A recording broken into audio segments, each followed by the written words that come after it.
This episode is about minutes 6 through 10 of The Rise of Skywalker with returning guest Klaudia Amenábar. Hello there, and welcome to Star Wars Music Minute, where we celebrate the music and sound of Star Wars 5 cinematic minutes at a time.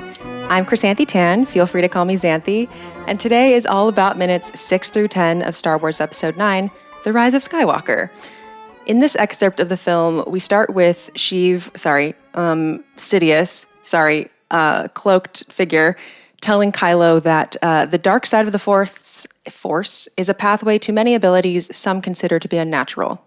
So Palpatine has like a little chat with Kylo Ren on Exegol, and then we cut to Poe and Finn playing a losing game of Dejarik against Chewie, and then the Falcon goes to this glacier thing to retrieve some data from a spy, and the set of minutes ends with Poe lightspeed skipping to evade some TIE fighters. I'm really excited to have back to the show for the second time Klaudia Amenábar, who is the co-host of RuPalp's Podrace, a podcast that you should definitely check out if you haven't already, and just all-around digital media person. And I'm excited to talk to you again. Thank you for having me back. It's super wild because I recently was making a TikTok about Solo and thinking about Solo, and that was the last time I was on the show, and now I'm back, and I was like, oh, wow. The reason I was talking about Solo is because there was a reference to it in the latest Percy Jackson book, but...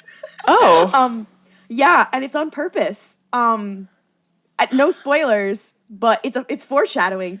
There's a reference to Dryden Voss.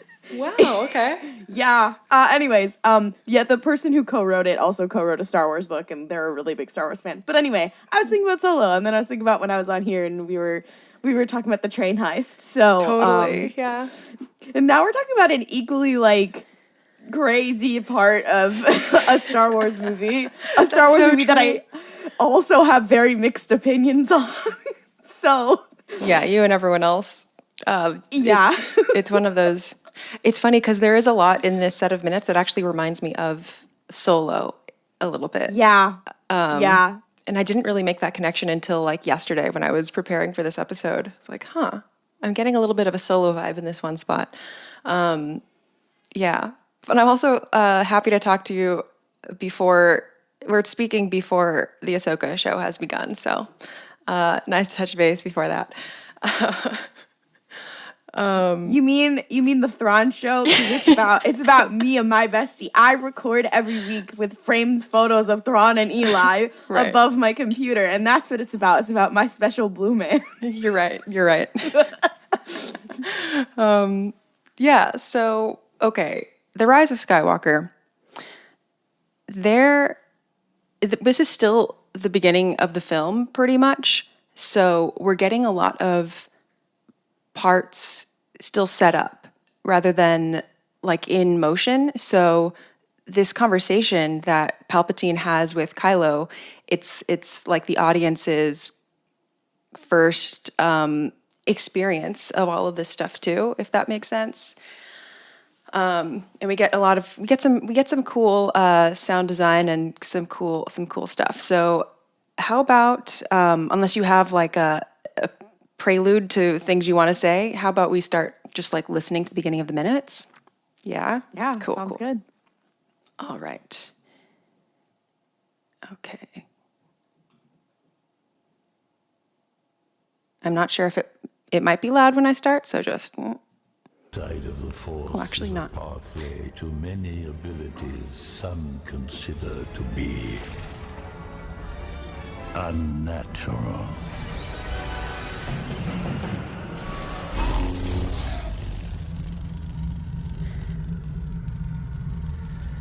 What could you give me? Everything. A new empire. Okay, let's stop there for a second, at least because of the YouTube algorithms. So horror vibes, right? Like, yeah, I both horror vibes and also like a trailer. Like, yeah, that's so true. And And I'm obsessed with trailer music in general. That's just like a fun niche thing I love, and a trailer science in general. Really? But, Because I'm also obsessed with them in a negative way. yeah. Oh, yeah. But like when I studied visual communication in school, and I had this professor. I've talked about him on podcasts a bunch.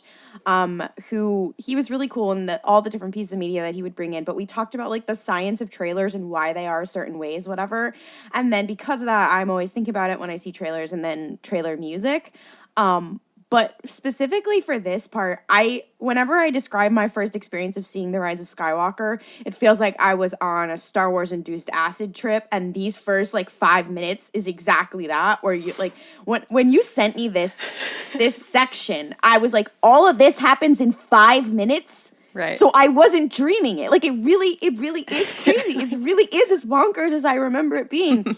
I remember walking out and being in a dream state. And it like, I know like people will accuse Marvel movies of this all the time, where like they make movies to have lines and stuff so that they'll be like a gotcha for a trailer or whatever. And I'm like, that's what this feels like.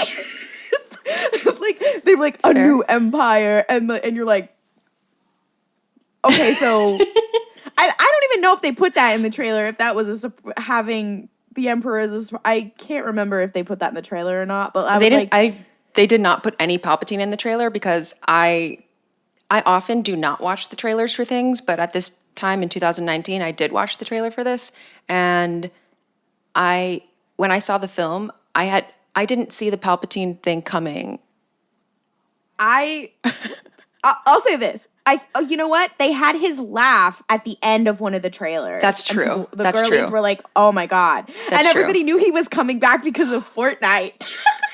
Oh, that's so funny. Okay, no, you're right. I remember a Palpatine reference in the trailers, but I feel like I didn't because Palpatine is so omnipresent in all of the movies, even when he's not there. Like people will say, "Oh, why did he replace like Snoke was so much better than Palpatine?" For me, Snoke in 7 and 8, it felt just kind of like the same, like Palpatine light. Like Snoke never felt that separate. It always felt like this was Emperor-y. Emperor was always there pretty much in the shadows to me. And that's what they meant him to be. He's like a failed apparently he's a failed Emperor Palpatine clone, apparently. Right. So you're like, lots to unpack there. Yeah, but even if he was a successor, I would feel like he was a failed Palpatine successor. Either way, you could go. Yeah. In this part, mostly before it gets all horror-y, this is the Kylo Ren theme, right? Mostly the music here? Yes. Okay. Because for some reason, I was like, oh, they're going to play the Emperor's theme. They do both. They do both. Okay. Because I can't remember if they play it at all in Rise of Skywalker, but they do. Yeah, they do. Well, they play... They all kind of like live in a similar family where they can... sort of flow into each other, and they do. Do you want to hear something crazy? When you said, of course. Oh, I didn't, obviously we didn't expect the whole Rey Palpatine thing. So The Force Awakens came out December 2015, so this would be in 2016. I used to watch Star Wars theory videos, not the guy Star Wars theory, like Star Wars conspiracy theory videos on YouTube, just for fun. And this was, Star Wars fandom has always been toxic, but these were like, it was far less toxic than before. The time after The Force Awakens came out was a beautiful time that I wish I could go back to. Yeah. But so there were these crazy lore videos, and not just lore, like just these theories, and I would watch them all the time just for fun because they were fucking bonkers. And there was one in 2016 that was like, this is why Rey is a Palpatine. And it was like 20 minutes long, being like, look at the lightsaber forms. And then they went into the music. Yeah. At which someone picked up later of how Rey's theme is like an inversion of the Emperor's theme, whatever. And they were very like Charlie Day pointing at the board, and everyone was like, girl, that's crazy. And then I walked into the theater for this movie and I was like, YouTuber from 2016, you're onto some shit. You're crazy for this. So I think this is like the beauty of Rey's theme, actually, is that We're talking. Sorry.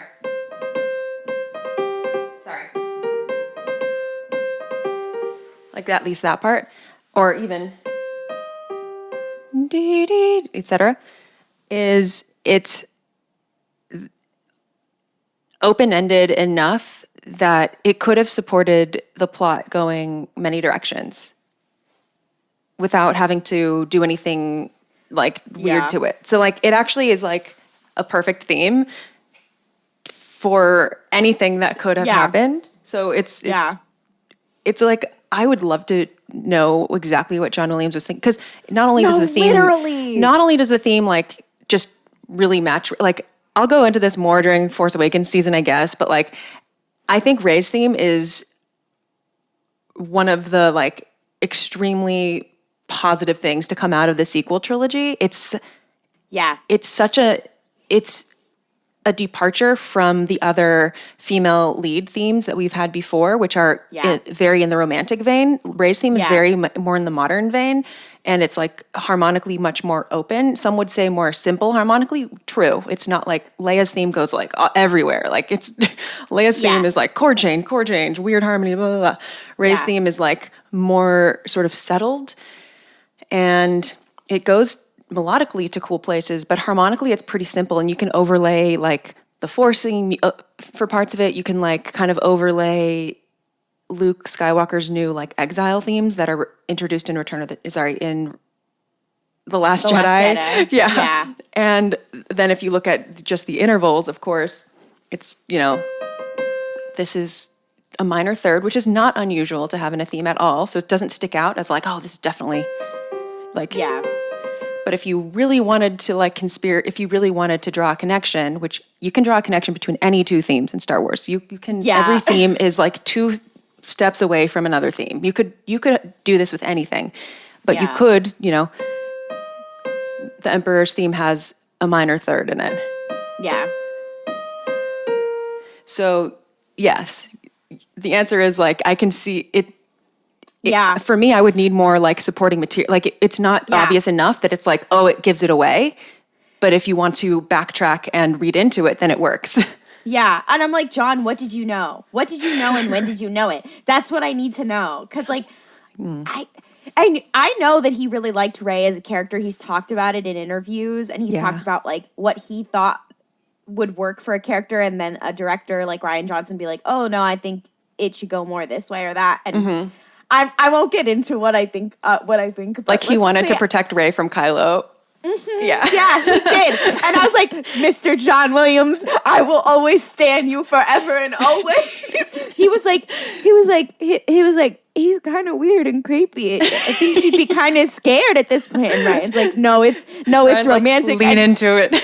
Sir John Williams is like, not my baby. And I was like, I'm holding you gently in my hands, Sir John Williams. You understand me.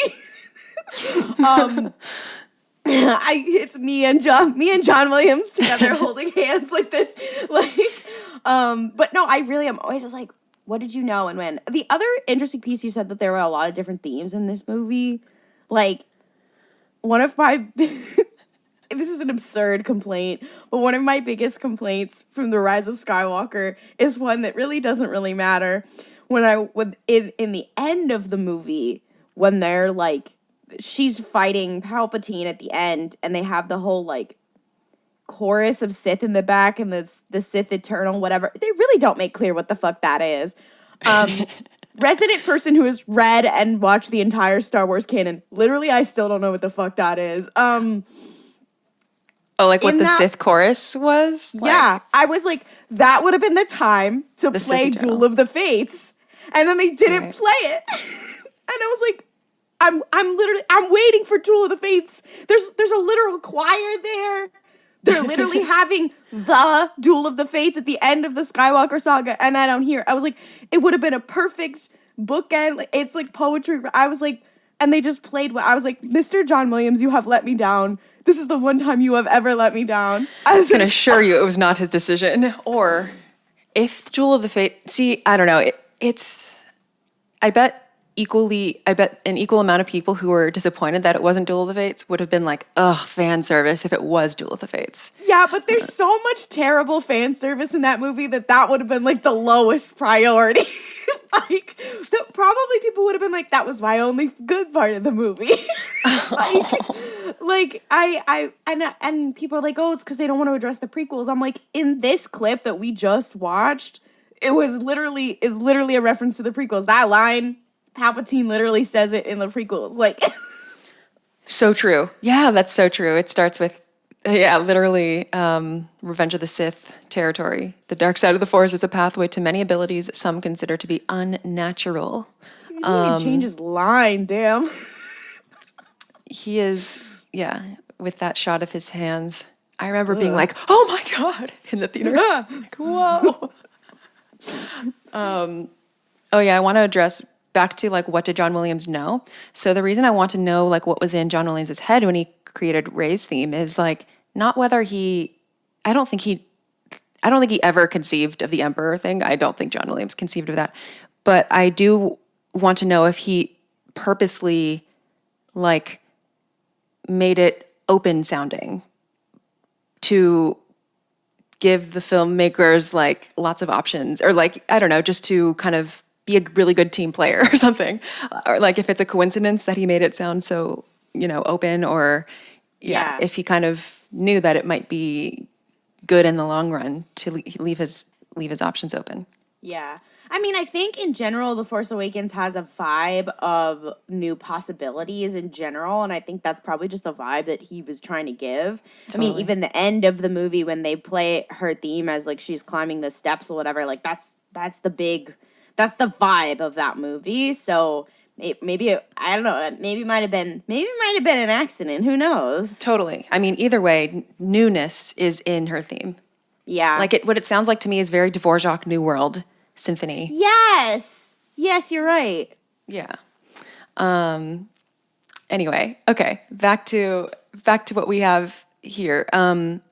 So we do start with so the music that we're hearing at the beginning of this set of minutes is sort of like the continuation of some incidental type of music that we were hearing at the end of the previous set of minutes. So I'll start again and then do more stops. Abilities some consider to be unnatural. Notice like this film, especially this Exegol stuff, has a lot of like timpani things, like for dramatic effect. They're like, ooh, we've been hiding a whole fleet out here. You're like, girl, what? Yeah. I guess they have to, I don't know, they have to make this big, scary reveal as big and scary as possible because it is all CGI and it doesn't make any logical sense. So they're like, so John Williams, again, had to put in the work and put in the hours, which is what he always does. What do you mean by what part doesn't make sense? Do you mean like narratively or do you mean like... Yeah, narratively. Yeah, which is, to me, that's the most common theme in Star Wars in general, is something narratively doesn't make sense, but John Williams is putting in the work and the hours, so then you believe it. Yeah, it's hard for me to say because it narratively made sense to me at the time, but also I was taking it in with the music. So perhaps the music helped it make sense to me at the time. And the texture of like the strings, they're kind of going like Consider to be unnatural. So like dee dee dee rest dee dee dee whatever. Like the point is the strings are moving in like a homophonic texture, meaning it's not like some going dee dee dee dee dee dee dee and some going boo boo. Like they're all same rhythm, moving at the same time. You know, like. It feels a lot like everything is leading to a reveal, because this movie is all about all the reveals, one might say. Like, the Rey is a Palpatine reveal. This is the reveal that, surprise, we have not just the First Order, but the Final Order out on Exegol. Right. And, like, there's all these reveals, or, like, for Finn, there's, like, he meets Janna, and, like, that there's the reveal that there's, like, more defected stormtroopers. Like, right. the narrative choice to be like, we're just going to keep revealing things in this movie, putting that aside, like that is a theme of this movie. Not for me to analyze my least favorite Star Wars movie, but then I feel like probably as you go through this whole movie, that will probably be a big thing of like, there will be musical cues of like, surprise! I would love to know what the musical cue is when they make poor Adam Driver be like, Ray, you're a Palpatine. Right. I won't give that away. I know what it is, but I won't give it away. Listeners, if you want to leave your guesses, please do. Yeah.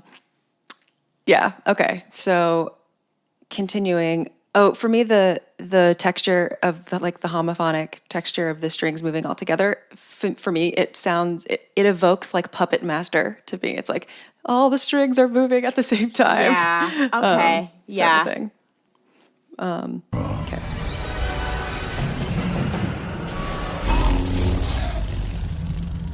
His dirty lightsaber. I love it. What could you give me? Classic sound getting sucked out. A new empire. Imperial March.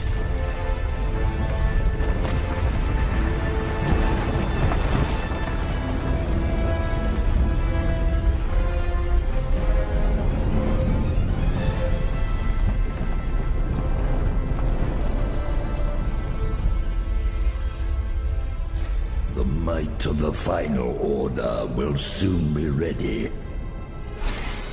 It will be yours if you do as I ask. Kill the girl. End the Jedi. There was another timpani thing. And become what your grandfather Vader couldn't. Kylo Ren theme. It's funny how when he mentions Vader, they play the Kylo Ren theme, but they play the quote-unquote Darth Vader theme, which to me is the Imperial March. Yeah. When he says a new it's the empire. March. Yeah. Yeah. Which I think is actually fine. I don't need the Imperial March to literally just be for Vader. I like that it's for the Empire. There's so much sound happening here. Yeah. Well, I think that's a thing in general in the Rise of, not just music. There's just always a ton of sound. When we get to the second part of this with the light speed skipping, I feel like that was the same. Totally. It was just, there's so much sound, but there's also so much visually happening a lot of the time in this movie. I feel like that's just like in general what is occurring. Whatever. It's just like, oh, there's so much like that. I think that really contributes to, especially this being in like the first 5 minutes of the film. I feel like that really contributed to that feeling of being on an acid trip of like sound, both visual and sound wise. There's so much going on. Mm-hmm. Just, you're like, whoa. And also like I was saying about the reveals, like the stuff that he's saying is like thing after thing after thing after thing. And then there's like a ton sound wise happening behind you. And then flipping between him talking and then seeing the ships at the same time. You're like, hold on. Jesus. So it's interesting. Okay, so first of all, the second part of this set of minutes, I agree, is like especially. It feels to me like I'm on a roller coaster it's like a launch coaster, like where instead of having like a really slow lift hill and then kind of getting into it, it's just like poof, immediately. Yeah. Yeah. And that can feel really exciting at times. And it's the second half in particular that I feel like reminds me of Solo, a Star Wars story. Yes, definitely. But what I do, like this doesn't cross into this set of minutes, but after that really hectic opening, it does go immediately to Rey meditating. And so I remember how I felt in the theater and being like, oh, this is a breath of fresh air once we got there. Like, so I feel like this movie has a little bit of a more agreeable pacing in that way. And like, highs and lows than at least Solo Star Wars story does, but that's just my cursory opinion. Well, and I remember like, because if I remember correctly, she's meditating and then she stops, she walks and then she walks back towards the resistance or whatever, and then they're back and then they start their like really fast banter. and all that kind of stuff. And it immediately speeds back up again. And I remember like it feeling like this, like short waves like this. You're like, oh, it slows down. Oh, nope, we're back up again kind of thing. See, I still interpreted that as less energetic because there was no music and like it was more. I don't mind like rapid dialogue as much as I mind like rapid movement, like shooting and space battling and everything. Yeah. Well, I think especially because this is a trio of characters who we have not seen all three of them interact with each other very much. So this is like our first like meal of that. And it was like boom, boom, and you're like, whoa, hold on. Shit, we've never seen them interact before. Right. I used to do improv. I know, cringe. And there's a Me too. There's a you know that the game where they do you do the scene and then you do it in a minute and then you do it in 30 seconds and then you do it again in 10 seconds, whatever. That's what that scene felt like, that they like did the scene and then J.J. Abrams was like, all right, do it in 30. That kind of thing. It's so validating to hear you say that because I went on Star Wars Minute podcast and that was the set of minutes that I talked about was minutes 16 through 20, which had like kind of the end of their fight. And I was like, this feels like something from improv class. Like this totally feels like improv. So yeah, you can listen to my thoughts on that podcast. Let's keep it pushing. Like, or do they just have the people in post to speed it up a little bit? Like, I don't know what they did. It felt like genuine improv to me. But anyway. Well, and I think that is a testament to the actors having a good chemistry with each other as well. But I think where you were saying that like there's so much going on in different ways in just this one clip that we're looking at, like both visually and sonically in this part, and then in the second part as well. You're like, okay, I don't know if that was on purpose, that was the vibe they wanted, or if that was just like, the last movie, let's go. So I think there are like different people have different like brains and modes of taking in information and everything. For me, I'm not a details person. When I'm taking something in, I am a details person in that I'll notice like ridiculous details that don't matter, that probably don't matter. But like I'm really like a kind of a big vibe person, and so like at least in the first half of this set of minutes, just when we're still on Exegol, I don't actually feel like Palpatine is saying that much, which is why I tolerate like all of the sound and everything, because I don't feel like, oh, the sound is getting in the way from me hearing all of this information that Palpatine is giving. Because first of all, they're giving him like 10 seconds of space between each line that he says to give us like the atmosphere of Exegol, like all this lightning and like all this like horror sound. And he's really just saying like, he's saying there's going to be a new order, whatever, like basically he's just saying join me basically and kill the girl. That's essentially what he's saying, is kill the girl and join me. You will rule the galaxy as the new emperor. Or not join me, but you will have all this stuff, just do my bidding. And the vibe is just like the emperor trying to appeal to Kylo, who is defiant, and it's all very creepy, and we're on this world and we're all supposed to be freaked out by this creepy, like we can't even see the full room, like we can't even see the full setting. We don't really know where exactly he is. Like we don't see the full like auditorium, and we don't really know. We just see like in flashes when there's lightning, we see like maybe flashes of everything. So it's very horror vibes. Something that I heard in an interview that supervising sound editors, it was a Dolby Institute. They do interviews, I think, with like the Academy Award nominating movies for sound design, I believe. So they did an interview with David Acord and Matthew Wood, supervising sound editors, and they were talking about sort of the sound design of Exegol. And one thing that they talked about, which I definitely notice, is that like the Emperor's dialogue is captured in a really specific way. First of all, it's the Emperor, but we've never heard the Emperor quite like this. This is like extremely big sounding. So they captured the Emperor with like LCR, like left, center, right mics, and put like a big, huge reverb delay time on it. Like, I don't know if they were joking, but they said like almost 20 seconds, which is a huge time to like, so that what that does is it makes you feel like that this is a really huge space that he's in, even though we can't really see the whole thing. And I do think like the sound design is effective in that way, making the Emperor sound like really omnipresent in a way that makes sense for the space.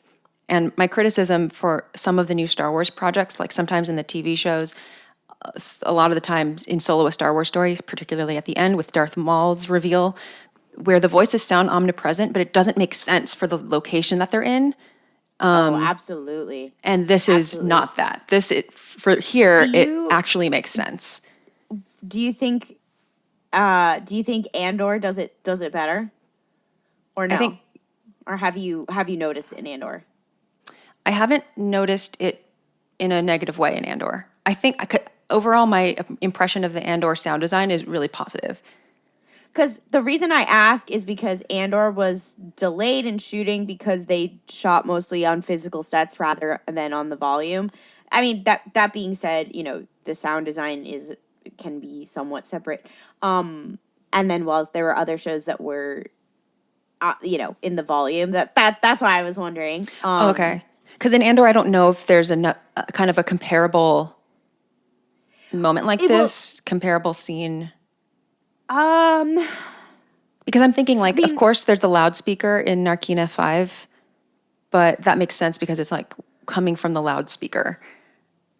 Yeah, where there is something like, I mean, there's like a really large space. They have outdoor spaces, like when she's giving the speech in the bit, like where her hologram is giving the speech, I feel like, but that is an outdoor space. I'd have to like watch it again. No, you're right. That end speech is one moment where it's like, okay, clearly there either are speakers all around, like we'll just kind of fudge this. Yeah. I think what really sticks out is like when it's a very small space, but we hear the voices just like being everywhere, like loud and present everywhere. You're not like, oh, they're talking to the right, like they're right here in this space. Yeah. Like Stellan Skarsgård when he gives his little speech to the guy who came to meet him, and they're like in some fucking back alley on Coruscant, and that's very different from like Nemec's voiceover, which is technically him writing. Yes. Which they put over things. See, now I'm gonna be listening for it. Now Good. Now I'm like, oh shit. I mean, if it doesn't take you out of it, it doesn't matter if it's like fudged. My other question would be, have you ever noticed that or something similar in the animated shows? Yeah, I have noticed it in animated shows for sure, and it's like something that takes me out a little bit sometimes. Which ones? Ooh, like probably all of them at some point. Really? But I'll have to be. I could be more specific when I like the next time I specifically see it in an episode. I'll tweet it or something. But it makes more sense that it would happen to me in an animated show than live action, where it feels like you can clearly see that. Because in animated shows, there's a lot more. Oftentimes, there's a lot of movement. Period that can't. Be done in live action. So I don't know. There's maybe just something in my wiring that makes it bother me more in live action when it's clearly because it just feels like a little too uncanny. It happens with alien voices a lot. Oh, particularly because those are all those are pretty much all going to be like fully ADR. Yeah. Oh, and you know what? Probably with the Mandalorian's voice as well. It happens so much in The Mandalorian. It's like the sound in The Mandalorian is one of the things that bothers me most, especially about the latest season. Because they're all always wearing masks and it's mostly ADR all the time. Yeah. Yeah. And ADR doesn't have to be like that. It just is. It's easy to. Yeah. Yeah. Yeah, that makes sense. Yeah, because I'm thinking about it now, and I'm like, when you hear Din Djarin's voice, for example, like sometimes it'll sound like really close to you, whatever, and I'm like, that's what it would sound like coming out of his helmet. That's what it probably sounds like to him coming out of the helmet. Yeah. But like, it's like I'm listening to it in monitor, I guess like, I'm used to it because I podcast all the time. I was just going to say, it sounds like it sounds like you're having a very clear, like, podcasting situation with people. And so that's what a lot of the dialogue in The Mandalorian sounds like. Even, I will say, like, not to talk too much about The Mandalorian, but, I mean, what we're hearing in The Rise of Skywalker here, in my opinion, is, like, a justified version of this. So, but, like, bad versions are... One of the most egregious ones for me is like the beginning of the episode that has like kind of the romance between the Mon Calamari. I can't. Is it like an Aqualish? Yeah. No. It's a Mon Calamari and the two that live on Mon Cala. Yeah. The other. I'm pretty sure. The other squid water alien. The squid one. Yeah. Shout out to Prince Lichar. Oh, right. No. I know exactly what you're talking about. Yeah, like the voices there sound like you're having a podcast interview with those two characters. And you know what? Sometimes it's fine. You're like, I'm going to suspend my disbelief. It's fine. For sure. Like, and different people have different tolerances for it. But I would also wonder if, not me connecting everything to how Hollywood works now, but I would also wonder if the structure of how TV is made for streaming now, where they're like, go about everything, especially at Disney, where they were like, it's about drive, it's about power to both Star Wars and Marvel especially, affects that versus one of these movies where they were like, you are under the boot of Disney Studios. You cannot fuck this one up. We are gonna engineer this to the gods. Whether we're gonna write it well, who knows? But like, you know what I mean? But I think that absolutely has an impact on television production. Like, I mean, even if you just talk about the writing, like now I'm just very curious how many writers are in the room for like Mandalorian. Oh, well, I can answer that question. There's three. Oh, there is no writer's room for The Mandalorian. And you can tell. There is no writer's room. Well, and the irony is Andor is also quite good, but there's like 3 writers as well. Mm-hmm.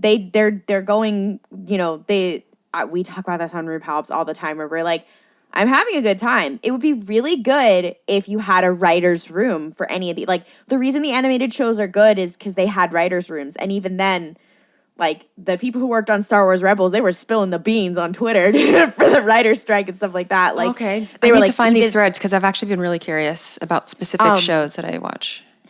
Star Wars Rebels was non-union, which there are a lot of animated shows that are, the writers anyway. Mm-hmm. And apparently, like, they had to, like, work in a fucking closet. But, I mean, so we've talked a bunch about how, like, yeah, having a writer's room really makes a difference. I mean, I always think about, like, the arcs with Ventress, for example, like all of that was like Katie Lucas's whole thing, and like, and then you had different writers doing whatever. Or if you just look at the credits, and that's on the Clone Wars, and the Clone Wars is like that was a pretty traditional animated show on Cartoon Network, for example. Mm-hmm. And then if you look at like Star Wars Rebels,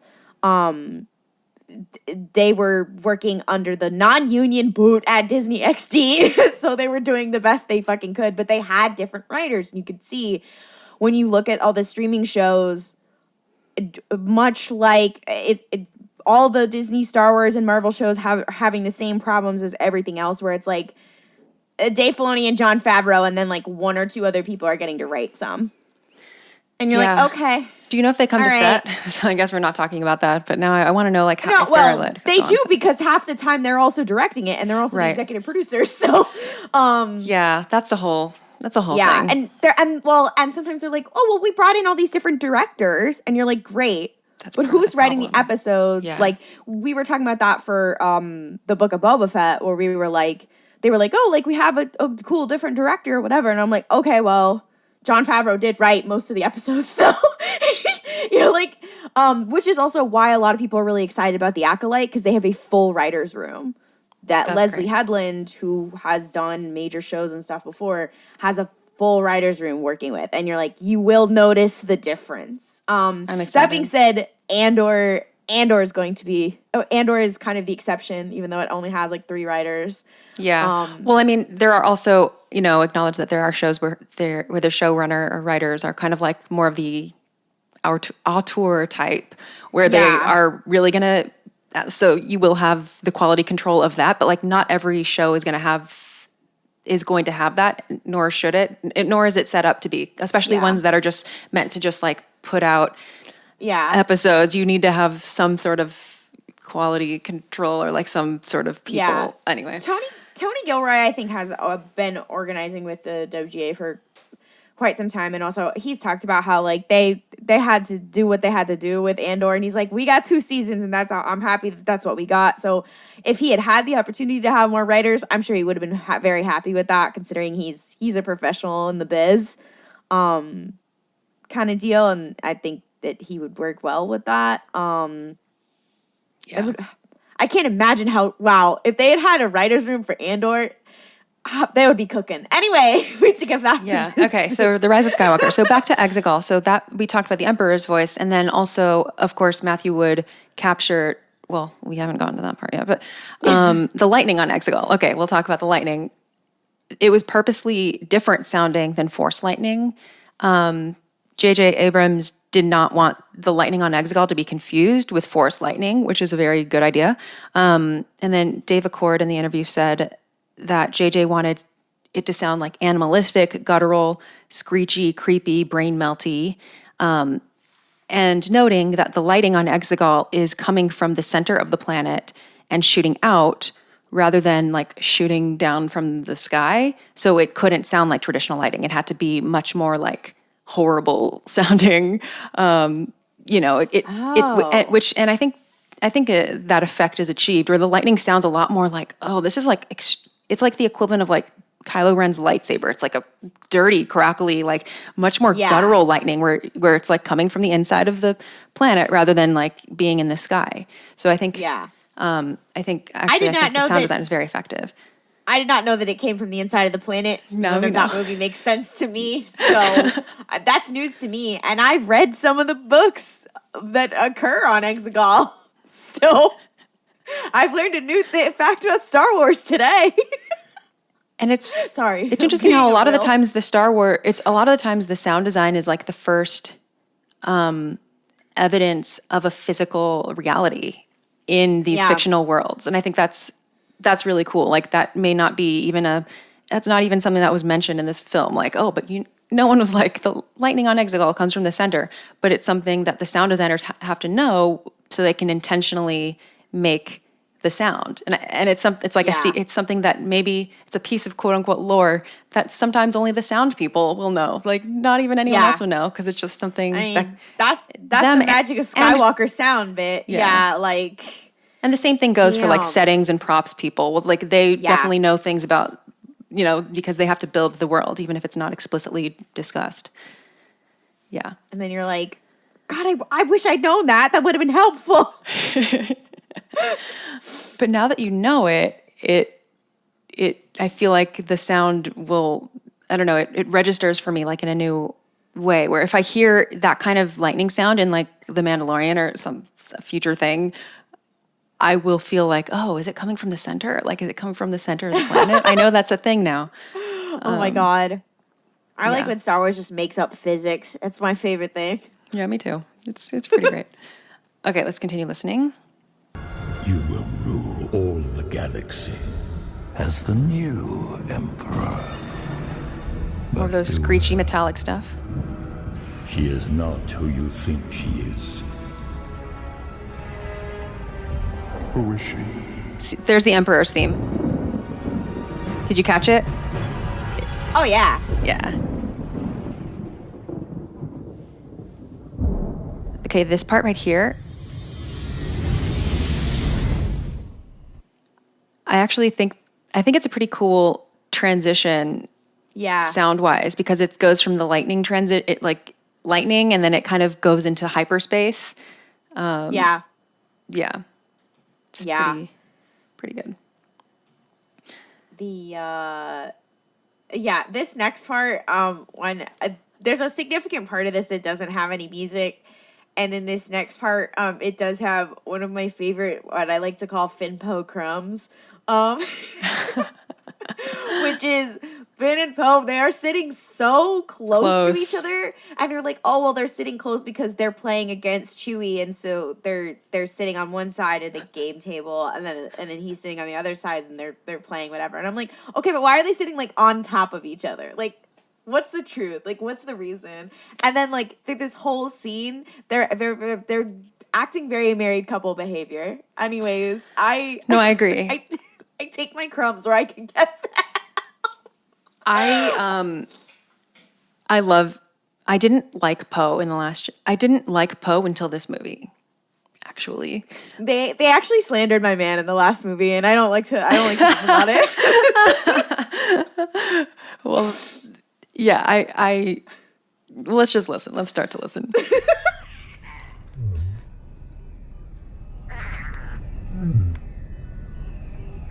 So this is the sound of the Dejarik pieces, which originally those were Ben Burtt's own voice.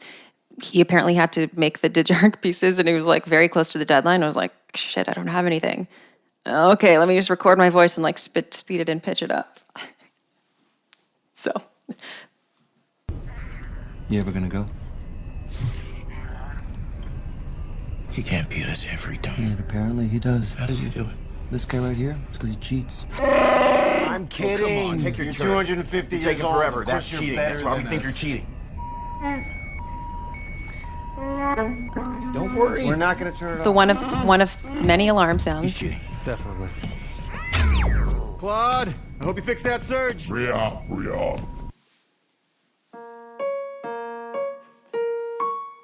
There's the alarm. Basically a minor tenth.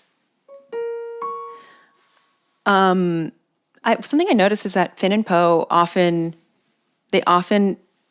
speak at the same time. In this movie, especially, yeah. They're married couple behavior. They're always they're always on the same wavelength, and they're just very I think that's also just because the two actors, they just work really well together, and so true. They are always speaking over like, but what's interesting also is like this is one of the few moments just in Star Wars in general where you're like, oh, these are just normal people just hanging out, and they're like, they talk over each other and they're joking around and they're whatever. They're married. This is their friend. We got live slug reaction. This is Chewie being like, these are my two little humans. They're a bonded pair, cannot separate. Must adopt together. Yeah, it is definitely one of the first and last moments of kind of normalcy that we're going to see before everything just starts to move forward. I mean, we're not going to get as many rest points where they're not in direct peril for the rest of the movie, and so I don't know. I cherish this moment. Also, seeing it from the first time after not really having known much about the friendship between the two of them or the three of them, it did a lot for me in terms of speeding up my perception of like how intimate and how close of friends they are. Not only just Finn and Poe, but also them and Chewie. Like you get the sense that like they're comfortable enough to be joking with each other like this, which you wouldn't if you're still polite and kind of acquaintances. Yeah, which they really had to do a lot of scenes and stuff like this to put in the work, because otherwise there was not a lot of content. Like it's very hard to tell how little time the first, second, and third sequel movies take place over, because like the original trilogy takes place over years, 5 years. Well, the Force Awakens and The Last Jedi take place directly after each other. But then this, I get the sense that much like more time has passed. I don't know. I'm guessing a year. Like maximum like 1 year. Yeah, that's what I think. I can look it up, but yeah, it's like so it's like they have to put in a lot of things like this to be like, oh yeah, they're close, they're whatever, because you wouldn't otherwise know. And I appreciated that kind of stuff. That's why it's uniquely frustrating, because you're like, I'm so close. I have my crumbs. Right. I love my crumbs. Yeah, I mean, in my head, like I like thinking of Finn and Poe. I'm definitely like a Finn Poe advocate, but something I also like about this movie is how many feelings are going in so many different directions. We have like, you could draw the most complicated like L word style web of like Finn, Poe, Finn to Rose, Finn to Rey. Then you could have like Rey to Finn, Rey to Kylo. Then you could have like Poe to Finn, Poe to Zori. You could have like this extremely... No. First Poe and Zori, first of all, I did read the book they had to write after this movie to like retcon half of Poe Dameron's story to include her. I read it too, and one of the things that bothered me the most is that they called her tall. I was like, what's going on here? You don't have to make every like attractive female character. You don't have to like write that they're tall. Which is this is a problem I have with Star Wars books in general. Their description, the way that they feel that they have to describe characters sometimes. Like, not the High Republic. No, High Republic never lets you Nope, down. High Republic does it too. I've taken notes on certain parts. Yep, they're always like, this is the new Jedi Master. They're a tall, thin, blonde woman. I swear, I can give you many examples. No, it's not only Avar. It's also who else? Who in the second phase? Salandra. She's not blonde. Okay, it might not be blonde, but they're like the pale blonde, pale, tall, willowy, elegant features, blah, blah. Like they're all like... Salandra is like, she's like, I don't know if she's tall, but Salandra's like, she's like middle-aged, she's like East Asian, and I guess she would be ish tall. I'm not sure. I don't actually know how tall whatever she helps is. you sleep at night. But I will say in the High Republic, they do have a lot of aliens who are on the tall side. They do have a lot of non-humans, like Scare and stuff like that. I can't. Oh no, it's Zala. Zala. I'm thinking of Zala Makri? from Path of Deceit. Oh yeah, tall, elegant, and thin features. And then also Salandra from Quest for the Hidden City. I literally take notes on this. Salandra was a tall, slim human woman with sweeping brown hair that was tied back behind her shoulders. They're always describing, not always, but like so often they just introduce a new female character and then basically talk about she's always like some version of attractive, tall and/or slim and/or elegant and or pale. They do it for the men too, though. They do it for the men too, though. Yeah, they're always like, he was very handsome. And you're like, oh, thank you. Well, Zala also is not human. She's Soy Khan. Okay. Tall, elegant, thin features. And you're like, okay. Yeah. Anyway. Have you met my girl Gela Natai, though? I don't actually remember Gela's physical description. She's, I don't remember her actual physical description. It's okay. There's my girl Gela Natai, or I would say also in Cataclysm that we got my girl Gela Natai. We've got Keon Greylark. Oh right. I think Keon is not very tall. Okay. Well, tall, it doesn't all have to be all of these, but it's like a bucket of attractive features. And in the Rise of Skywalker book, I just think it's so funny that they feel the need to go out of their way to say that Zori Bliss is tall, which is like, you didn't have to do that. Also, She's Carrie not. Russell's like 5 feet. Or what's her name? Is her name Carrie Russell? Yeah. Okay. She's like very short. And I just find that, I don't care. It's just unnecessary. It's an unnecessary detail to throw in when it's not on screen. Also, because Star Wars, much like other like scientific facts, they play fast and loose with people's heights. So you're always just like, huh, girl, what? Right. I think they do that when they describe Thrawn a lot of times too. You're like, okay, how the fuck tall is he? Like, I make a decision. Like, is he short? Is he tall? I don't know. In Rebels, he's kind of built like a Dorito. Like, just tell me. I don't understand. They're like, oh, he's tall in the books, and then you're like, he's not that tall. That's really funny. In Rebels, whatever. But you were saying about the books and stuff. Clearly, the Resistance polycule, which I have talked about extensively on RuPalp's Podrace. Totally. Yeah. I like it is clearly it's actually a circle where it's I have to think about it correctly, where it's Poe Dameron, and he's like, "Hi, my name is Poe Dameron, and this is my boyfriend Finn, and his girlfriend Rey, and her girlfriend Rose." And that's, or I would do it, whatever. It depends. It depends how you want to do it. You can arrange that in several ways, but that's what I believe in my heart. And J.J. Abrams, you can do whatever you want to do, but that's what I believe. That's my truth. Well, I do like that all of these threads were left open-ended so that we could do this. Yeah, you know. No, it's like, yeah. Well, listen, I have a lot of beef with this movie, but that scene at the end where the three of them are hugging. Oh my gosh, I was just crying about that yesterday.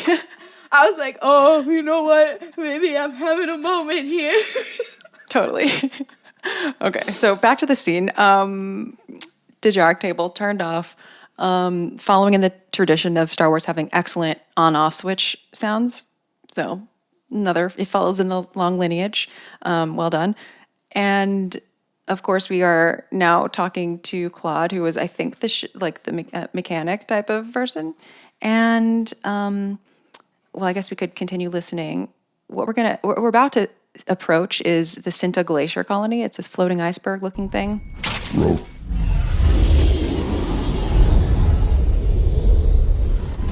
T-5. R2. Putting an image on screen. Okay. Another alarm. Horn. Julio, good to see you.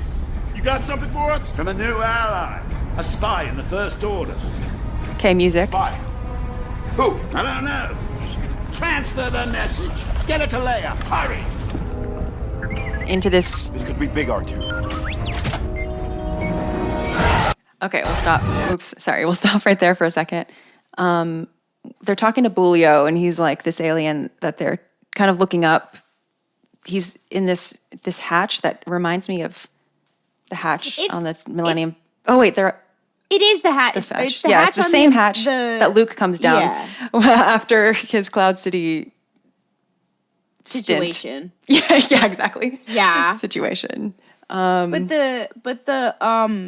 this scene is clearly a parallel to the beginning of A New Hope, where they're like, I've got a message. I have to give it to R2, whatever.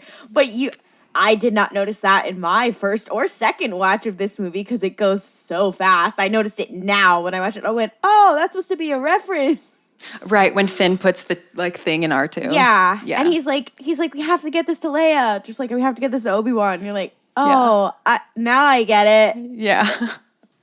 Anyway, more proof for the Finn and Poe or Han Leia theory. More proof.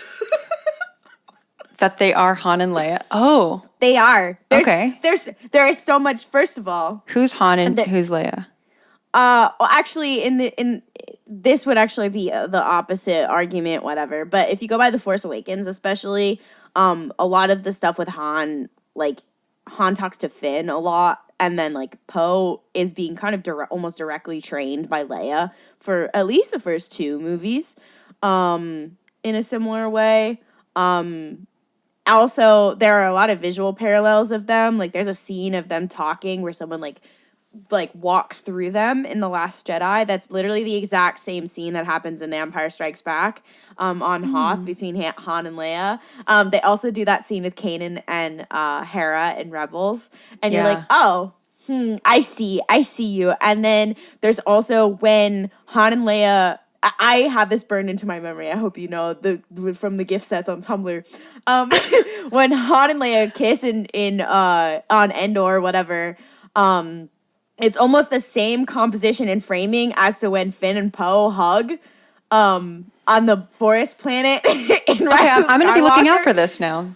I'm gonna find it and I'm gonna send it to you and you're gonna be like, do. I see that. Oh, and then I will put it in my notes for that episode. And cite you.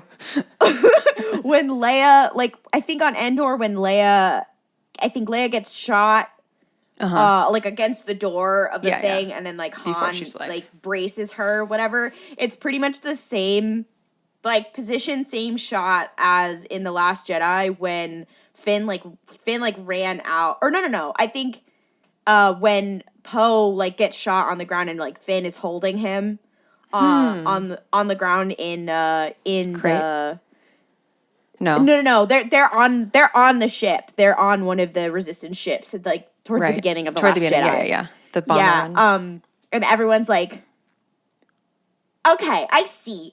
So they've been them the whole time. Got it. Yeah.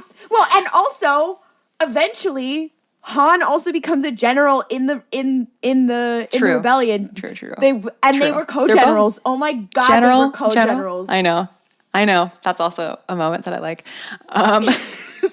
General. Appreciate that. Yeah. Yeah, I love them. And you know what? And they're married just like Han and Leia. End of story. Like, you can't tell me anything different, Michael Mouse. You can't. I also think that Jana will join the polycule, and I'm excited for that. Thank you. That was the last one to pop. Thank you. You're welcome. It was also that Rose has two hands. Also, her girlfriend is also Jana. That was the other piece of the polycule. Okay. Thank you. You're welcome. Mm-hmm. It makes sense. Perfect. She did not get her due. Where is her comic series? Where's her book? True. I need it right. I need it now. Anyways. I really do want more Jana material. Like, she's cool. There's really potential for her. Yeah, like obviously not everyone likes all of the reveals, all of the opening of quote unquote mystery boxes, if you want to talk about it in that way. But I think like meeting other First Order Stormtrooper deserters is like a very rich thing that could absolutely be explored a lot. And why haven't we gotten more Jana stuff? Yeah. I don't know. I mean, same thing with Reva from the Obi-Wan Kenobi series. She's like a deserting inquisitor. Like, that's interesting. Anyway, where's her comic series? Where's her book? Why is she not in Jedi Survivor? Chop, chop, babes. Okay, so this brass ascending thing, I want to play that again. Spy. Who? I don't know. It's after. The message. So right here. Hurry. It's gonna be big on you. So it's this. So this is a common scale form used in John Williams scores, and they're ascending along an octatonic scale, which is a scale that moves with alternating whole steps and half steps. So in this case, it's like B to C is a half step, and then C to D is a whole step, and then D to E is a half step. So it's like half step, whole step, half step, whole step, half step. You know what I mean? And it's also moving in parallel motion in, it's chords. So like parallel motion means they're moving by the same interval. They're moving the same distance at the same time. So it's like, sorry. The best way that I've set up to demonstrate this is I have,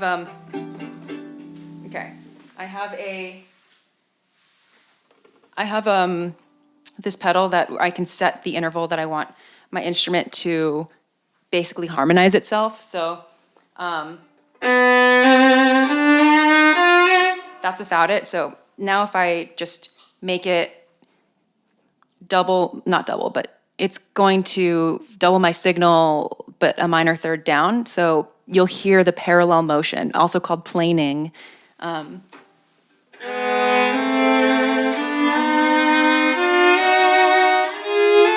Etc. So that's octatonic scale, moving two notes by the same distance at the same time. So my question is this for this part. This is clearly foreshadowing, spoilers, I guess. This is clearly foreshadowing the fact that the spy is General Hux. How? Cool, because they're saying they're like, oh, there's a new spy. Oh, sorry, I thought you meant like musically that it was like a nod. Okay. So that's my question. Is it a musical nod? I don't think General Hux has a sort of theme. Does the First Order have one? Or like, are there moments with Hux or moments when it is revealed that he is a spy that have a similar musical, that same scale or something of that nature? That's a good question. I believe not. I feel like it's just I'll pay more attention when I get there, but it sounds to me like this is just a piece of incidental music that just fits. Yeah. Yeah. That was my thought. I was like, oh, now I'm going to have to listen for it because I don't know. Yeah. You know. Something to keep in the back of my mind now. Okay. Hux being the spot. Good Lord. I did love the idea of him just being a spurned lover and being like, if I can't have him, nobody can. That's basically what he does. Yeah, that's true. I'm really obsessed with it. Yeah, no, he is obsessed with Kylo. That's very true. I love toxic gay people. Anyway, for anybody who enjoys the anime Trigun, he's really giving Legato Blue Summers. Anyway. There's a character named Legato? This is anime. Of course his name is Legato Blue Summers, and yes, he has blue hair and pronouns.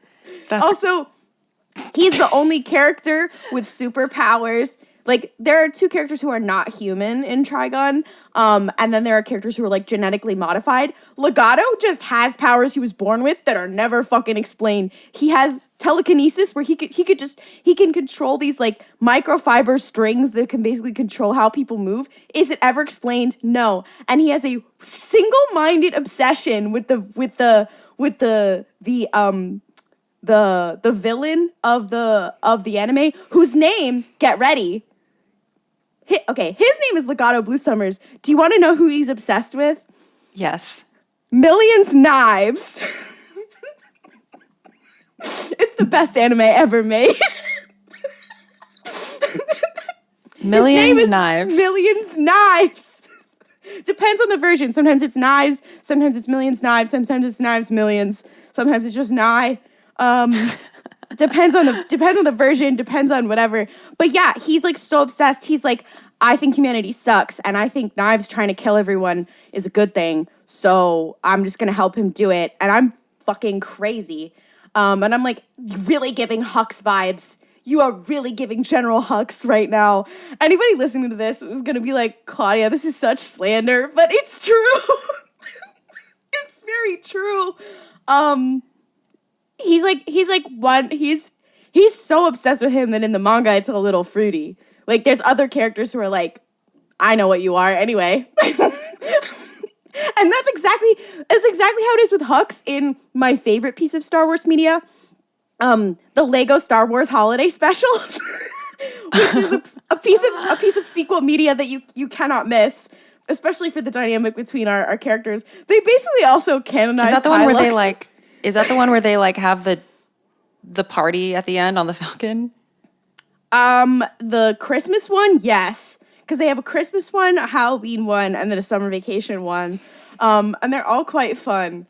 But the canonizing Kylux in the Lego Holiday Special is something I think about constantly. Anyway, I've taken you on quite a journey. I'm so sorry.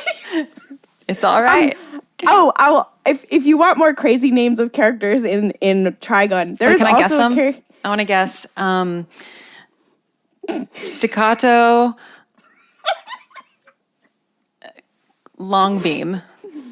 Okay, so you're there. Okay, no. However, there is one guy named Mid Valley the Horn Freak. So, and his weapon is killing people with a saxophone. I'm telling you, that checks out. It's one of the best stories ever told. I can't. It's so good. Anyway, you're just like, wow, this is one of the best stories ever told. There is a guy named Mid Valley the Horn Freak, but we have to get past that. I'm so sorry for traumatizing you with that. Anyway, no trauma induced. All right. So obviously we're hearing ties. They are new ties. They're tie whispers and tie something else. SF. No one is ever going to be the tie defender, to the tie elite defender. Sorry to my man Thrawn. Sorry, Thrawn. Yeah. So SF is Special Forces, Space Superiority TIE Fighter, also known as the Special Forces TIE Fighter. But anyway, in creating the sound design for these TIE Fighters, they took the original formula but just like kind of modified it. So I think in the interview that I mentioned, they discuss like the recipe is sort of like the elephant sound, the elephant with like screeching car tires. And so they like took an elephant, but a different elephant, and they maybe tried different animal sounds too. So they took the recipe, but modified it, which, you know, makes complete sense, of course. Okay, so what's happening now is they're about to be cooked. Emperor's theme. Locked on target. Man, we're about to be cooked! We're almost there! Oh, we got it! How do we thank you? March of the Resistance.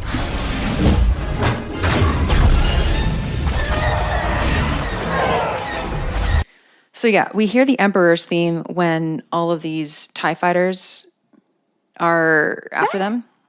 That's such an interesting choice to me, because, like, I guess it's because we just saw the Emperor. I'm like, you'd think they would do a variation on the Imperial March. Like, why the Emperor's theme? I guess it's supposed to.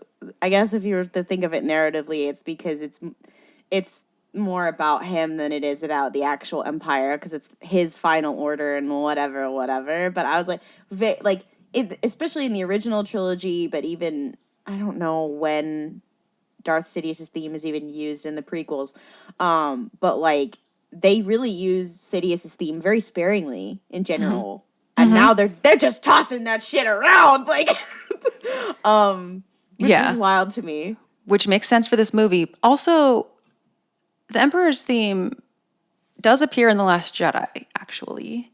Oh, it does? When? Yeah, it is when Snoke is basically, you'll give me, like, torturing Rey. So, like, it's really interesting to go back to The Last Jedi and be like, in this torture scene with Snoke, the Emperor's theme is playing all along. Well, John Williams, did you know? Girl, Right. did you know? Did you know, girly pop? Like, I have so many questions. It's just interesting, isn't it? It's just interesting. I also, as we get into this part about the light speed skipping, given all the things I know about Chiss Skywalkers and also the entirety of the High Republic and the Nihil, I'm like, somebody give Poe Dameron a Nihil path engine quickly. Yeah. Poe Dameron accidentally reinventing the Nihil path engine is something that can be so personal. That's so true. It does really give that vibe. Yeah. The Mari Santeca-ification of Poe like Dameron. where is the tortured, like, where's the tortured, like, ancient person on that ship? I need to know. Where are they keeping her?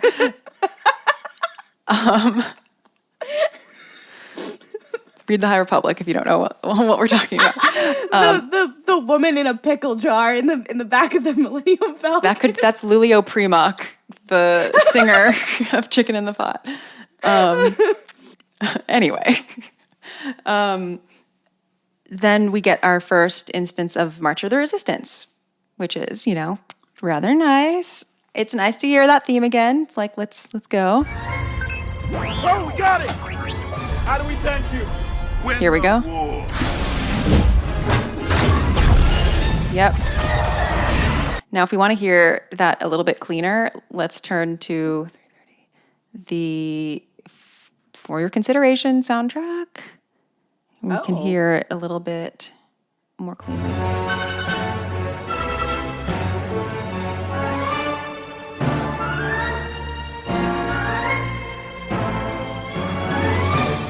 Here we go.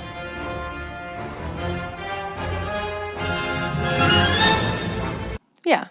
So all of that music is not on the OST. It's not on the, like, official soundtrack. So Oh, gotcha. yeah. Because it's all the incidental stuff, basically. Yeah.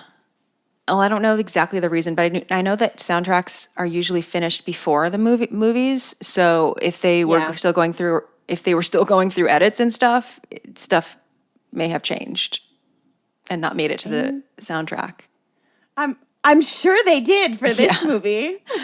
Most definitely. It's also why on the Solo soundtrack, it's also why the Chicken in the Pot version is the high-pitched voice instead of the low-pitched voice, because it was going to be the high-pitched voice in the movie, so it was sent off to the soundtrack. Like, the album was already sent off. And then changing that chicken in the pot voice to the low-pitched voice was one of the last changes made in Solo: A Star Wars Story movie. So up. it just was too late to change the soundtrack. That's wild. Yeah. So, this is a wild question. My co-host Ollie noticed this. When you watched, have you finished The Mandalorian season 3? Yeah. When they are on, when the episode where you have the scientist and the First Order girl on when they're on Coruscant, the fascist lesbian. Yeah. And you're like, no, we can't lose another one. When they are walking around and they're sightseeing on Coruscant and they go to... Yeah, they're playing March of the Resistance as source music.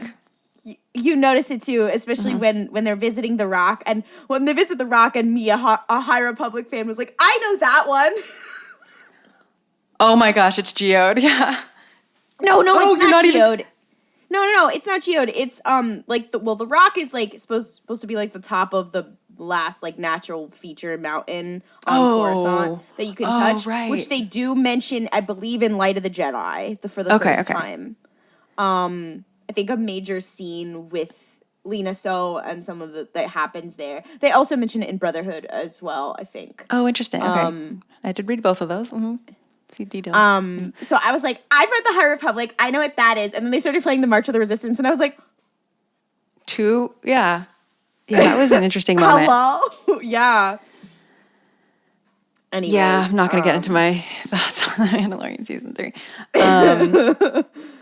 Yeah, so March of the Resistance A section, win the war, and we continue with these. We're full on in the overwhelming part of this set of minutes now. We're in the thick of it as we continue. The fever dream, the acid trip. Yes, exactly.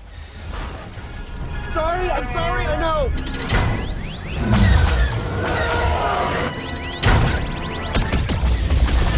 So Finn is at the gunner seat, and we're seeing sort of shots of Finn. I'm putting an image on screen. You know, Finn's doing his thing, Poe's doing his thing. Chewie is like freaking out about Poe's poor flying technique. Yeah. Finn,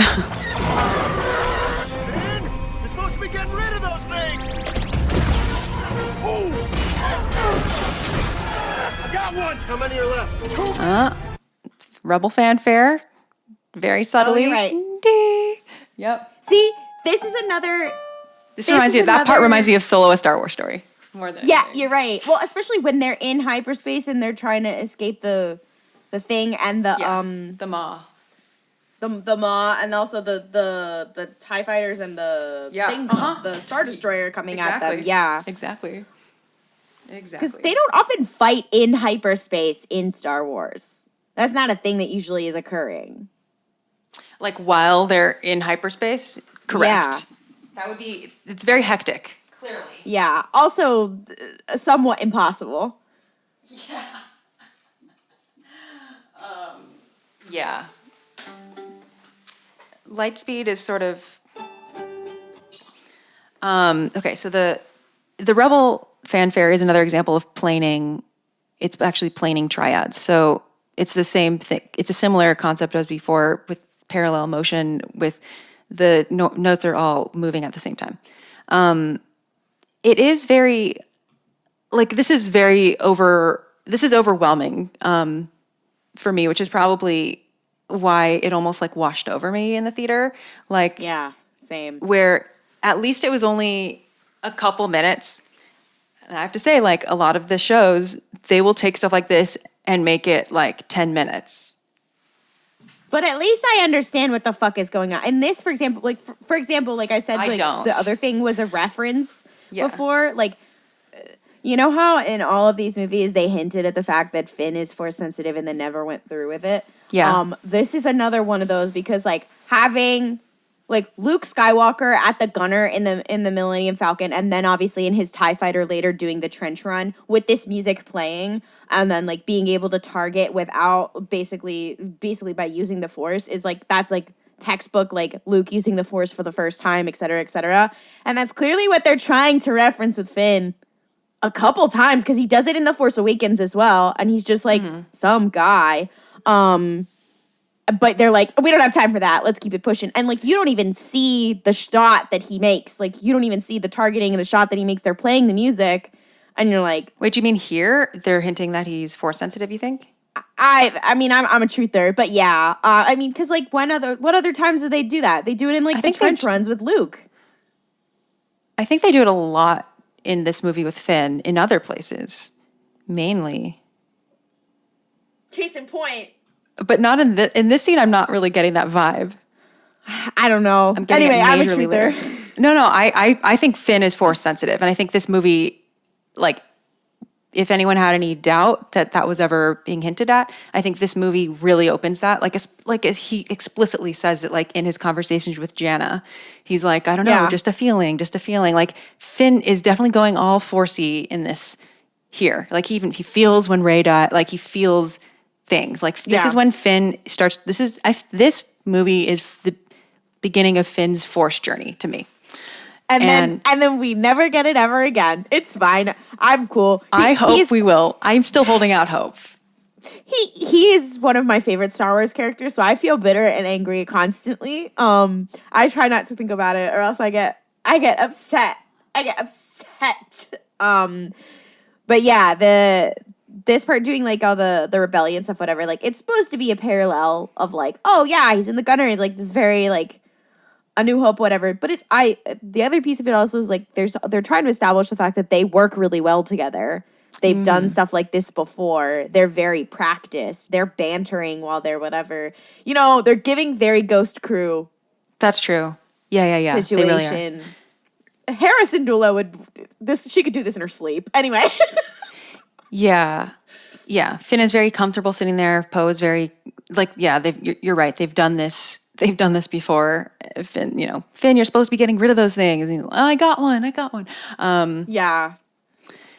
I mean, I definitely don't disagree with you. I didn't pick up on any Luke Finn parallels here, but I can see it as well. Also, it's interesting that you mentioned the trench run because toward the end of this set of minutes, and we'll really get to the climax in the next set of minutes, they are using the music from when the Death Star blows up in A New Hope. So they really are just like, and we're doing every reference, and we're speed running. This is a Star War. It's the end of the Star War. Let's go. Wait, let's continue listening. What? Good thinking, Chewie. Finn, we can boulder these tires. I was just thinking that. They're on the same wavelength again. Surprise, surprise. Marriage.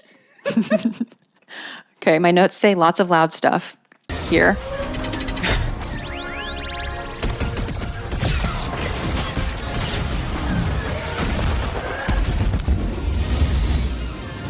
Okay. Get us back to base. We haven't started light speed skipping yet. We're about to. March of the Resistance. Light speed skip 1. Oh, I know. You can like hear when they blast off into light speed hyperspace because it kind of goes like. Yeah. It's very overwhelming. Are you doing? You're like, Light speed skipping. How do you know how to do that?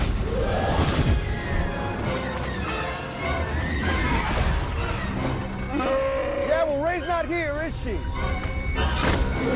And then we're about to get Rebel Fanfare. Last jump, maybe forever. Hold on. Yeah. So that's the beginning of. I mean, I'll just go back to the For Your Consideration soundtrack. This would be track 2 of that, which is not a commercially available soundtrack. Sorry to say. Okay, let's see. It's about, okay, corresponds with 153 of this soundtrack. Okay, so we'll hear this section without the dialogue and sound. So these are the orchestral hits that we're hearing. Frenetic strings.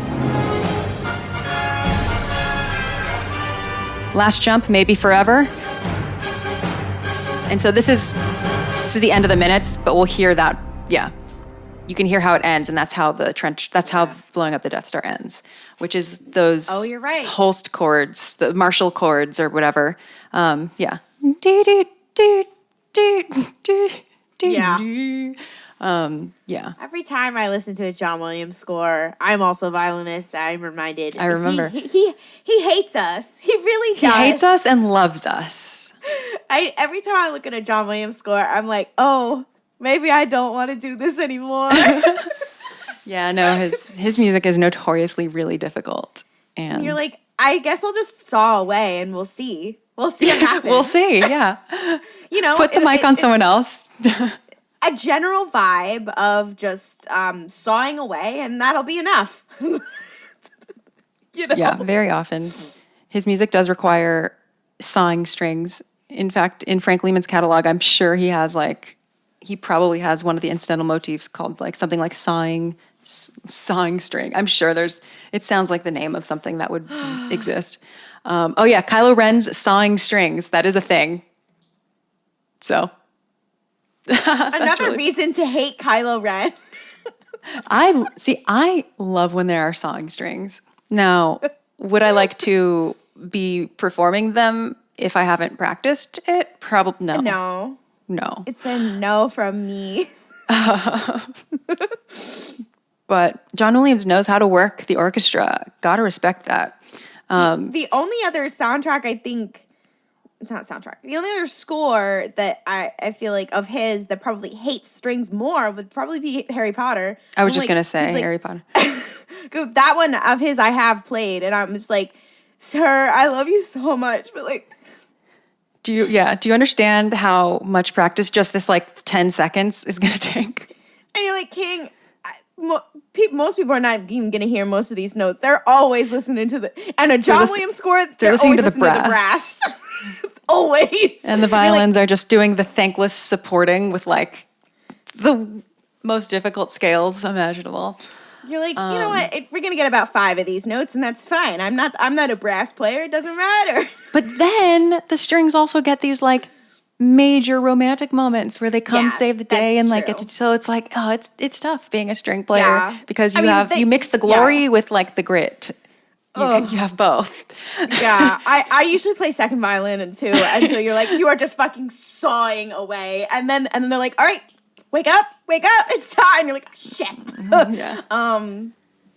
So I mean, I've probably some of his most famous probably would be of a string spotlight would probably be Han and Leia's theme, that kind of thing.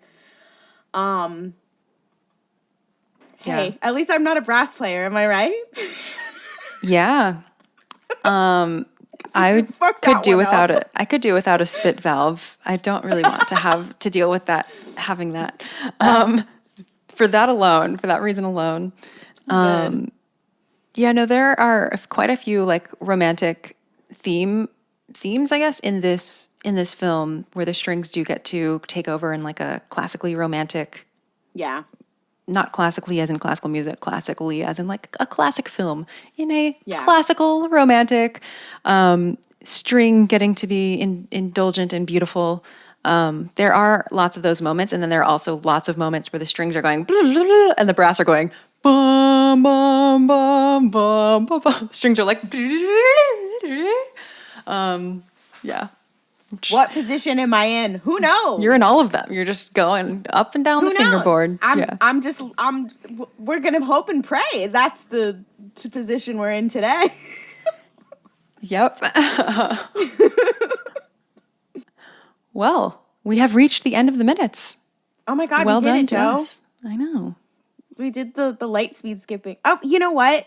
maybe they don't have a pickled Mari Santeca in the back. Maybe they have a Chiss Skywalker instead. I hope not. Leave them. They belong with the Chiss. Hey, Exegol is apparently like right next door. It's in the outer reaches. So Yeah, it's in the unknown regions.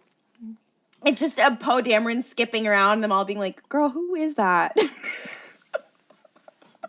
I think of that every time I see that fucking map. Yeah. Anyways. I like to think that the Chiss regions are incorrectly placed there. Did someone just put them there because they're guessing, but they don't really know? That's what I'm hoping. I'm hoping. Don't ruin that for me. Leave them alone.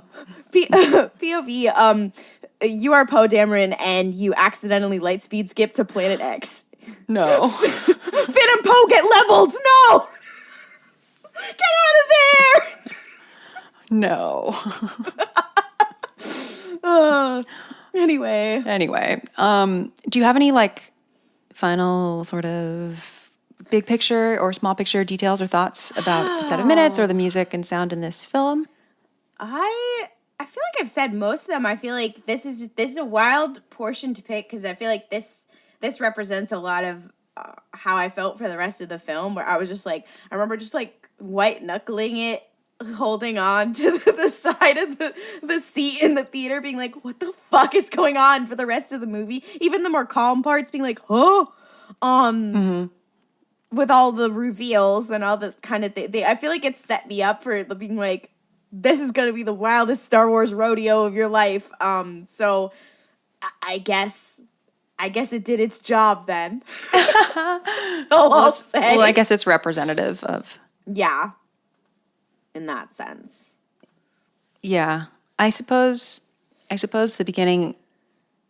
beginning is probably the most frenetic that the movie gets for me. Maybe some of the battle stuff at the end excluded, but for me, when space battles are interspersed with stuff happening in the Force stuff happening, it like definitely breaks it up in a positive way for me. Like same with like End of Return of the Jedi and any of the other many movies where there's if it's just space battle, it's like hard for me to pay attention. But if it's like space battle and some Force stuff happening, then I'm in, at least for the Force stuff. And then okay, I'm gonna go over. Okay, the musical themes from this set of minutes were the Imperial March, Kylo Ren's A theme, which is dee dee dee dee dee, and he has a few themes.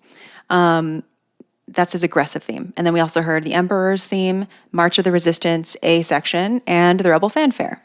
And then in the soundtrack, the beginning part of this set of minutes, you can hear that on Journey to Exegol, which is track 2 on the original soundtrack. And then if you have the For Your Consideration sound album, or you have found a way to stream it on YouTube, this is track 2, Falcon Flight as well. It's on YouTube? Damn, how do people get it? Actually, there's a internet archived way to listen to the For Your Consideration soundtrack too. I can put a link. Yeah. Dang. Yeah. As long as that remains let's hope that remains a thing. So yeah. As time passes, I'd have to just give increasing disclaimers of like, I'm sorry if there are broken links about stuff. The internet, things move too fast to keep track of all the links. So, yeah, I'll try to give something current, but who knows if it'll be up to date by the time you listen to this. So this is your second time on the show. You've already done the Star Wars Music Minute Questionnaire once. Are you ready to do it for a second time? And if so, do you want me to tell you your old answers before you give the new answers, or do you want to give the new answers first? Tell me my old answers, because I don't remember what I said. Cool. I blacked out. Yeah, no, totally understandable. Great. Okay. Question number 1 is, in exactly 3 words, what does Star Wars sound like? So obviously it's a very open-ended question. You can think of it in terms of all of Star Wars, or you could be more specific. Last time you said poetic, epic, inspiring. Yeah, I would say I would also maybe I would replace one of those with hopeful, because that's like the main theme of Star Sure. Wars. You can give it a completely new answer too. It's additive. Yeah. You're not replacing your old answers. Yeah, I feel like that it would be about the same. Especially epic is like the giving it a grand scale. I think is that one. And I remember I think I liked using the word poetic because George is always like it's like poetry, it rhymes, that whole whole shit. And it's always just John being like, and I'll bring this motif, and I'll bring this one, and you're like, okay, thank you. I'm spoiled now for scores for anything else. I know. Yeah, I feel like I would probably maybe replace inspiring with hopeful, but other than that, I think it would be the same. Sounds good. So poetic, epic, hopeful. Yeah. Awesome. Okay. Question number 2. What is something related to Star Wars music or sound in any tangential way that you are curious about, want to learn more about? Previously, you said the stories behind how various bits of music ended up in the films or shows. Like, how did that get there? See, yeah, I mean, we talked about some of the questions I had, like, when did John know certain things? And I think since I asked that question, I remember asking the Kiner siblings, and they did an AMA on Reddit about some of the choices that they made and why they did them and whatever, like including the Imperial March, like when Anakin does certain things, whatever. I mean, in general, I find that fascinating. But then you brought up the whole sound design thing, and I was like, oh, I want to know about every choice. I want to know. Yeah. I want to know, especially like, what things were chosen on purpose versus what things were just like, they just did it that way. Not to say most things in filmmaking are on purpose, that's why I find it interesting. But I always want to know, like, was there a reason behind a certain choice? Was there not? Did it just happen that way, etc.? I feel like it's the same, but probably more detailed. Yeah. And like particularly sound design oriented. Yeah, definitely. Are you more curious about like things like the mixing and editing? Like, why did you make the voices sound like this? Or is it more like, why does the lightning sound like this? I think it would just be more general of like what specific creative choices, like did you make specific creative choices for certain things? Mm-hmm. Did those things come from the show creator or from a certain producer or whatever? Did that come from you? Like, how much freedom did you have doing this or doing that? Because like some stuff is very like that comes from above, and some stuff like they're making that stuff.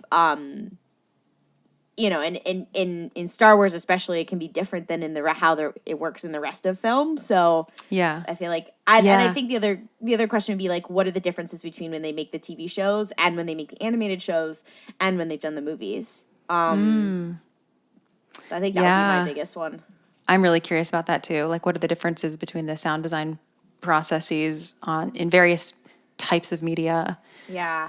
Well, even not just the sound design, especially with the scores, because you're not just working with John Williams anymore. You're working with different composers at this point.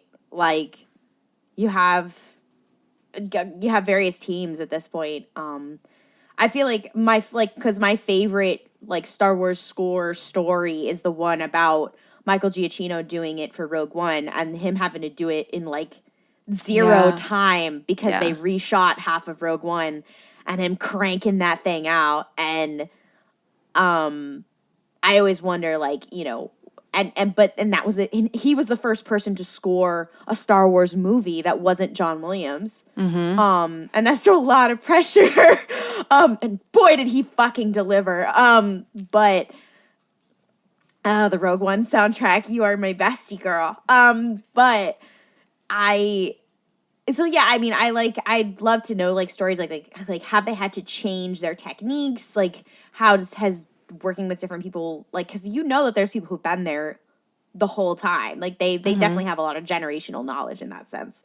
Because I know with Star Wars it's different than with other things a lot sometimes. So that's actually one of my biggest curiosities. Like I always answer the Star Wars music. I always answer the questionnaire myself on like the final episode of each season, and I just wrapped up the last season, and literally my answer was like, I want to know what the Star Wars like sound style guide is like. Like I want to know like if there are certain sounds and standards and just certain like ways that are just like the house style just for Star Wars. And I particularly want to know which things are just for Star Wars that are kind of contrary to the rest of the industry trends. That's like really what I want to know. Like I want to know what is particularly Star Wars according to the people who are making the Star Wars. Yeah. I want to know what they think Star Wars should sound like.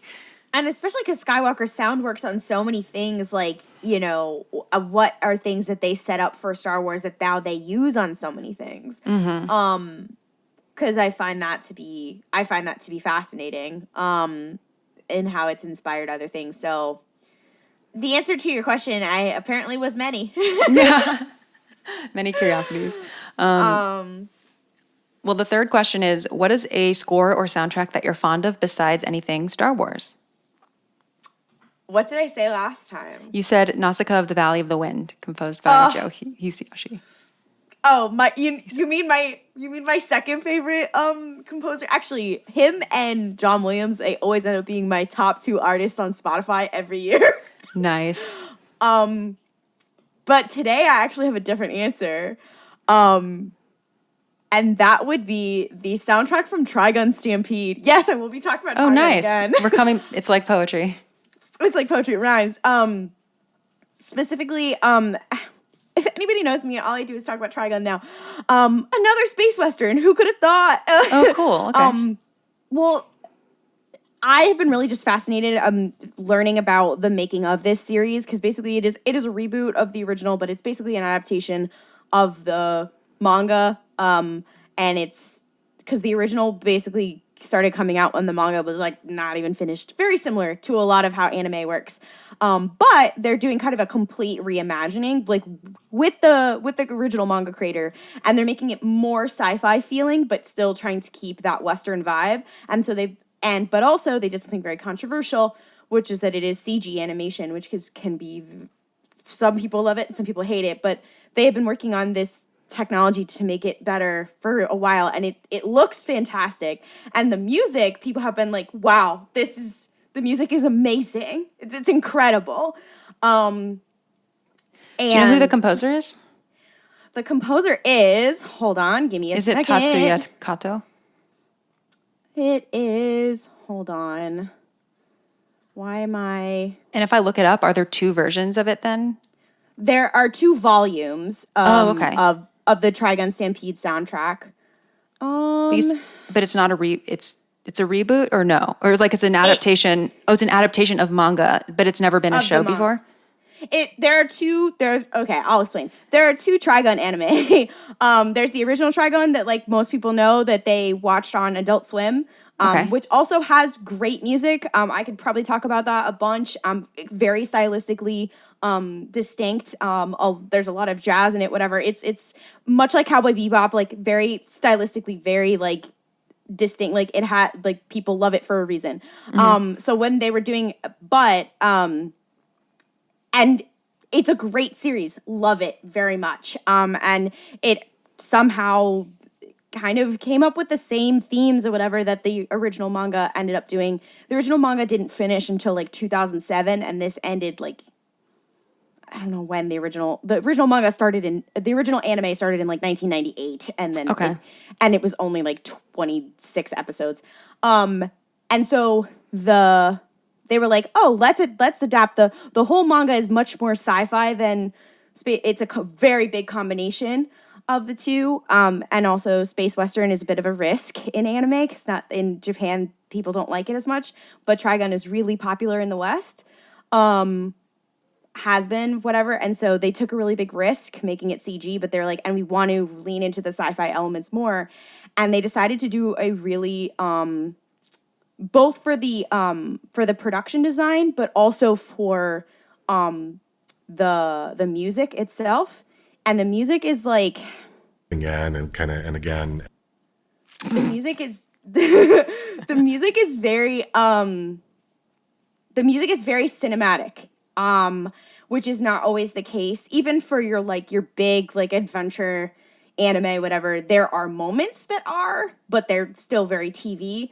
This whole thing, it feels like the first season is 12 episodes. It feels like a movie, whatever, and you know, there is a motif for every character. It has a lot of interesting stuff to analyze. Like, there are fans picking it apart as we speak. Like, it's so, and they took tiny little things from the manga and put them not only into the show, but put them into the music. Like,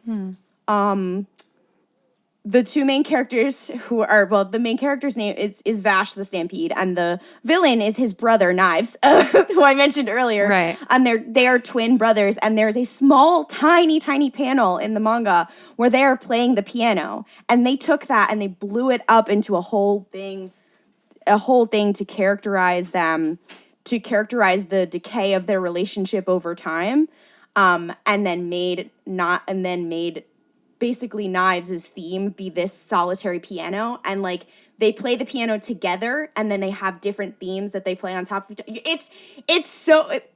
It's so fascinating. You're like what, like, so they have them playing together, and then basically you watch him as he grows up learn his brother's part and play both of them at the same time. And when he's lonely, he's only playing his part. And there's like, basically the music is extremely a part of the storytelling, and it is just phenomenal. I could talk about it all day. I need to look up who the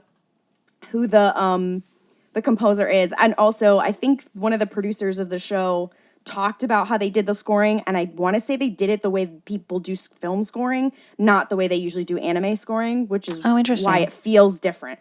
I'm really interested in that kind of thing, about the processes. Yeah, I'm definitely interested in that. And I love when the music is like is really important to the show. Yeah, and I would say Andor's like that. Yeah. Oh, absolutely. God, they did a great job. Andor score. Anyways, I could talk about the also with the Trigun Stampede soundtrack. Also, like, a big piece is also that, like, they're in space, they are on a ship, and then they crash on this planet, and that's like that's the difference between like the space part and then like the Western part. And so they like sonically try to make them so different. And so like the beginning is like big, like grand, like clearly there's visual reference to Star Wars in the first shots, all these kind of stuff. It's very like, it's like the first track is called like Immigrant Space Explorer, like that's the whole thing. And then when they're on the planet, it sounds completely different because they have crashed onto the planet and it's a completely different thing. And you're like, oh, it's so. All right, you have to shut me up about it, or else I'll never stop. Anyways. Well, I will. Yeah, thank you for introducing me to that, and listeners. I'm sure someone will definitely be interested in that, and I'll put the composer and stuff in the show notes. I looked it up, and I'm pretty sure it's Tatsuya Kato. I believe so. Yeah. I have to look at, I believe he worked on some of Studio Orange's other stuff. He probably worked on Beastars, but I got to check. Oh, okay. Yeah, so it is the Studio Orange thing. Yeah, he's done Future Diary, Food Wars. Yeah, he's done a lot of stuff. Cool. Well. He hasn't done, he did Free. For the girlies who are anime, he did Free. The swimming anime. Oh. But yeah, he did not do Beastars. Sorry, I am lying to the girlies. But you've corrected it. It's okay. I've corrected it, and that's what matters. You set the record straight. Yeah. Klaudia, where can people find you and all of your stuff online? Yeah. So I'm one of the co-hosts of RuPalp's Podrace. That is RuPalps Podrace. We are on all of the podcast platforms. We talk about basically the latest things that are coming out. We talk a lot about the High Republic. Our next episode, actually, when is this going to come out? I don't want to lie to people. I'm not sure. So okay, in so a I few won't weeks, say maybe. that. You can cut that. But basically, we're 5 gay people that talk about Star Wars. We like to talk about it from a critical perspective for the first half, and then we play very stupid games for the rest of the time. And it's insane, it's crazy, it's bonkers. But people seem to like it. We just celebrated our 2-year anniversary and 100,000 downloads. So Congrats! That's awesome.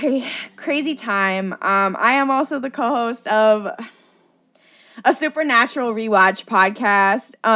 It is called the Mystery Spotcast, also found on any platform, where one of my RuPalp's co-hosts and I, Ollie, we force ourselves to rewatch all of Supernatural, and then we just recap it and tell you what happened so you won't watch the show. So you don't have to know anything about Supernatural. We'll just tell you. We'll just tell you because it's a bad show that we don't think people should watch. But unfortunately, it has a large cultural footprint, and people keep going to watch it, and we're like, please don't. It's not worth your time. Don't make our mistake. We'll take the L once again for you. We're doing it for your entertainment. It's a good time. It's wild. And we're back from our previous hiatus, so we're trucking along. We're already on season 3. At least at the time of this recording. And yeah, I'm on all of the social media at Klaudia Says, KALUDIA says. It is misspelled purposely. TikTok, Instagram, Twitter. Mostly I do talk about Star Wars a lot. There are a lot of Trigun tweets. Apologies. But here's the thing, if I get everyone to watch Trigun Stampede, then I win. That's how it works, for sure. Yeah. Anyways, so yeah, that's where I'm at. Well, thank you for coming on the show. Always fun to talk to you. Me. Yeah. We only did like 2 Thrawn references, so I'm very proud of us. Wow, we did it, Joe. We really did. Yeah, we did. We talked about the Chiss Ascendancy, so. That's true.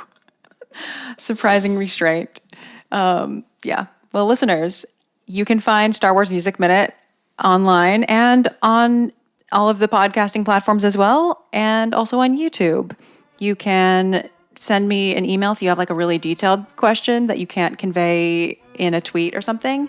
And if you want to join more in-depth conversations, I will put a link in my description of how to join my Discord server. And yeah, that's about it. Next week, we'll be talking about minutes 11 through 15 of The Rise of Skywalker. May the Force be with you, and thank you for listening to Star Wars Music Minute.